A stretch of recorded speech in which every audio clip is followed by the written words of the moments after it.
আসসালামু আলাইকুম বন্ধুরা, কেমন আছেন সবাই? আশা করি সবাই ভালো আছেন। আসিফ এগ্রো খামারের আরো একটি ভিডিওতে আপনাদেরকে জানাই স্বাগত।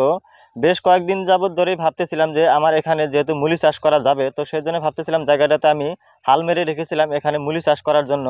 কিন্তু বর্তমান সময়টাতে এরকম হইতেছে যে দিনের দিকে ঠিকই আছে, কিন্তু রাতের দিকে হালকা কিছু বৃষ্টি হয়। তো হালকা কিছু বৃষ্টির জন্য আমি এখানে মুলি ছিটাতে পারতেছিলাম না। 2 দিন ধরে আবহাওয়াটা একটু ভালো, বৃষ্টি হয় না। তো সেই জন্য আমি ট্র্যাক্টরওয়ালা চাচাকে ফোন দিয়ে যাচ্ছি, কিন্তু চাচা শুধু বলতেছে আসতেছি আসতেছি। তো এরকম করে 2 দিন পার হয়ে যাচ্ছে, কিন্তু চাচা আসতেছিল না। তো হঠাৎ করে হুট করে আজকে দুপুরের দিকে চলে এসেছে। তো দুপুরের দিকে চলে আসার কারণে দেখা যাচ্ছিল যে উপায়হীন হয়ে আমাকে এই দুপুরের সময়ে মুলি ছিটাতে হচ্ছিল। তো না হলে দেখা যাবে তো অল্প কিছু জমির জন্য ট্র্যাক্টর আসতেও চায় না। তো যাই হোক, যদি এসে গেছে তো ভাবতেছিলাম যে দুপুর হোক, একটু কষ্ট হলো আমার, আজকে ছিটিয়ে শেষ করে দিব। আগস্ট বা সেপ্টেম্বরের দিকে যদি আপনি মুলি চাষ করতে পারেন তাহলে আপনি একটু দামটা বেশি পাবেন। তো সেই জন্য আমি চেষ্টা করতেছি একটু আগেই ছিটানোর জন্য। তো সেই জন্য মুলিগুলো একটু আগেই ছিটিয়ে নিচ্ছি।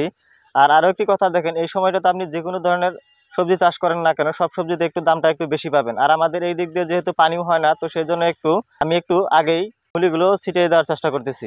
বর্তমান সময়টা হলো একদম দুপুরের সময়, খুব রোদ কিন্তু দিয়েছে, কিন্তু রোদ দিলেও কিছু করার নেই। যেহেতু আমাদের এখানে ট্র্যাক্টর পাওয়া বর্তমান খুবই টান হয়ে গেছে, তার কারণ হলো যে আমাদের যেহেতু জমির পরিমাণ খুবই কম, অল্প কিছু জমির জন্য ট্র্যাক্টর আসতেও চায় না। তো আর আমাদের এখানে কিন্তু গরু হালেরও কোনো ব্যবস্থা নেই। তো গরু হালের যেহেতু কোনো ব্যবস্থা নেই, সবকিছু আমাদের ট্র্যাক্টর দিয়ে করতে হয়।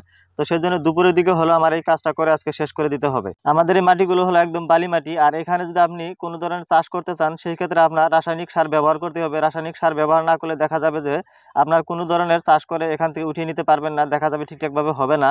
তো সেই জন্য কিন্তু আমি আগে এখানে রাসায়নিক সার ছিটিয়ে নিলাম। রাসায়নিক সার বলতে আমি কিন্তু অন্য কোনো ধরনের সার দিনে শুধু ডিআরপি নামক যে সারটি আছে তো সেটাই দিয়েছি।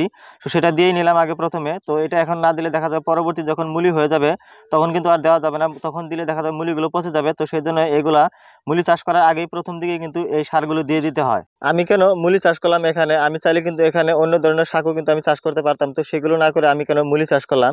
তো মুলি চাষ করার মূল যেটা কারণ হলো সেটা হলো মুলিটা কিন্তু 30 থেকে 35 দিনের মধ্যে বিক্রি করার জো হয়ে যায়।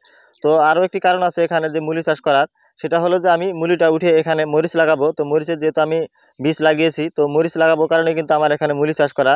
অন্য সকল যদি সবজি বা শাক যদি এখানে চাষ করতাম তাহলে সেগুলো দেখা যায় যে একটু বেশি সময় নিয়ে না। তো বেশি সময় নিলে দেখা যাবে যে আমার মরিচের যে বীজগুলো লাগিয়েছি তো এগুলো আবার বেশি বড় হয়ে যাবে। তো বেশি বড় হয়ে গেলে দেখা যাবে এগুলোকে লাগালে অনেকগুলো নষ্ট হয়ে যাবে। তো সেই জন্য আরও এখানে আমার মুলি চাষ করা। অনেক জায়গাতে শাক বিক্রি করতে হলে ওগুলাকে সুন্দর করে মুঠা বেঁধে নিতে হয়, কিন্তু আমাদের এখানে কিন্তু মুঠা বেঁধে নিতে হয় না। আমাদের এখানে কিন্তু আমরা একেবারে বিক্রি করে দিয়ে দিতে পারি, সেগুলো ব্যাপারী নিয়ে ওরা বেঁধে নেয়।